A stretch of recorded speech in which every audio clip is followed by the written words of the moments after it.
የዳግምን አባት የገደለው ማን ነው? ይሄን ነገር ከየት ነው የሰማኸው? ምንድነው እያወራ ያለው ነው? ከድንጋጤሽ ተነስቼ ሁሉንም ነገር ተረድቼዋለሁ። ስለዚህ አሁን ሁሉንም ነገር ትነግሪኛለሽ። እባክህ አባዬ፣ ከዚህ በላይ ምንም ነገር እንድናገር አታስገድደኝ። አስገድድሻለሁ እንዴ? እያወራን ያለ ነው ስለ አይኔ ብሌን ስለሆነው ስለ ወንድሜ ስለ ሌኩን ነው። እባክህ አባዬ፣ ይሄ ሚስጥር ከሁለታችን መሀል መውጣት የለበትም። እናቱ ሌኩንም ቢሆን ለማንም ሰው ማንም ሰው ማወቅ የለበትም። እና ለዛ ነበረ ራሱ ክፍል ውስጥ ዘግቶ ነበር። አቶ ሌኩን ለብቻቸው በጣም ብዙ ተሰቃይተዋል። አሁንም ለምሳሌ ፈገግ ይላሉ እንጂ ከባድ የህሊና ቅጣት ላይ ናቸው። ምን ይሻል? እንደዚህ ከባድ ነገር ነግረሽኝ እንዴት ነው መረጋጋት የምችለው? እና ሚስጥሬ ልታባክን ነው አባዬ? ቆይ ምን ልታደርግ ትችላለህ? ናሚን ነገር አድርጊ በላት።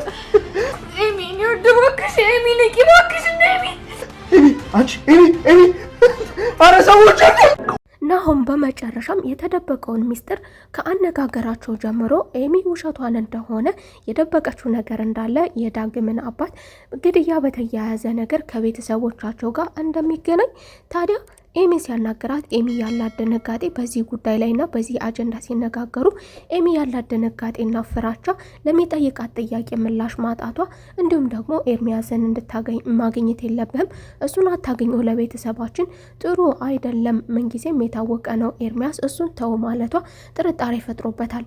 በቀጣይም ደግሞ ወደ ኑሐሚን በመሄድ ኑሐሚንም ሲጠይቃት ኑሐሚን በአሁኑ ሰዓት እጅና ጓንት እንደሆነ ስለሚያውቅ ኤሚ ጋር ኤሚ የሚደርስባት ችግር እየተፈጠረ ባለው ነገር እየደረሰባት ባለው ነገር ተጽዕኖ ታዲያ ተጽዕኖ እንደፈጠረባትም ስለምታውቅ ኑሐሚን በማንኛውም ነገር ላይ እጎኗ እንደሆነች ያውቃል።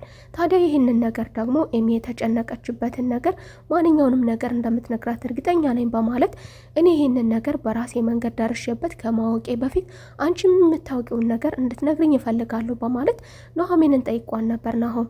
ታዲያ ኑሐሚንም ምንም ነገር ማድረግ ስላልቻለች የምታውቀው ነገር እንደሌለ በማስመሰል ምናልባትስ እያወጣጣኝ ቢሆንስ የሚልም ፍራቻ ስለነበራት ነገሮችን ምንም እንደማታውቅ አድርጋ የተደናገጠች ቢሆንም እንደማታውቅ አድርጋ እሱን ለመሸኘት ትሞክራለች።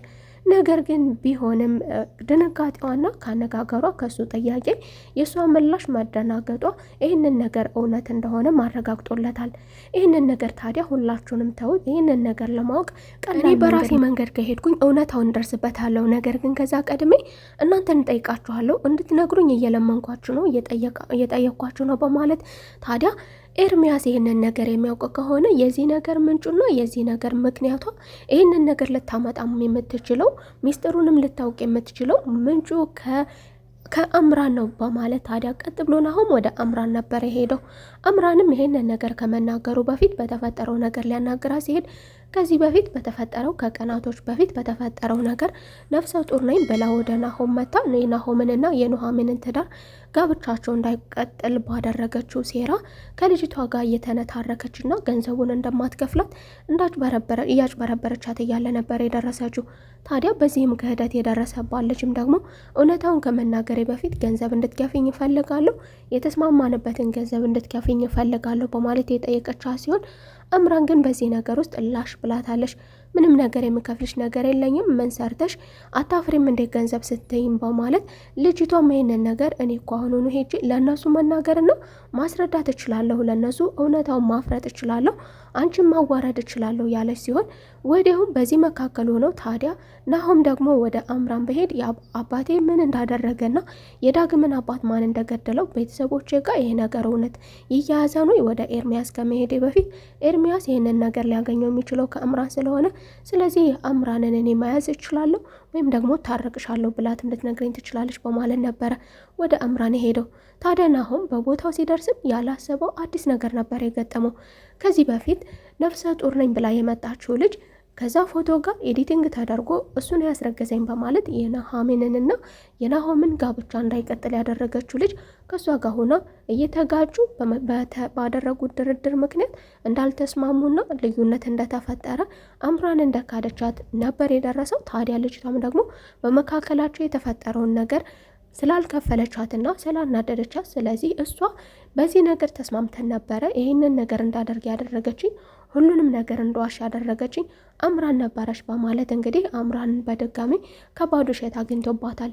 እሷ እየተቅለሰለሰች እሷ ሌላ ሰው መስላ እየተቃረበች የነበረ ቢሆንም ነገር ግን አሁን ፊት ለፊት አግኝቷታል። አምራንም ከዚህ በፊት ስላደረገችው ነገር በሙሉ ምንም ነገር ሳትክድ አንድ በአንድና ነገሩን ግን እኔ ወንጀለኛ መሆኔንና ክፋቴን እንጂ እያወቃችሁ ያላችሁ ከምን ተነስቼ እንደሆነ እንደዚህ ልሆን የቻልኩት መነሻዬ ምን እንደነበረና ለምን አልጠየቃችሁኝም በማለት ሌላ አጀንዳ ፈጥራ ናሆምን እንዲያዝንላትና እንዲራራላት እንዲቀርባትም አድርገው ነበረ።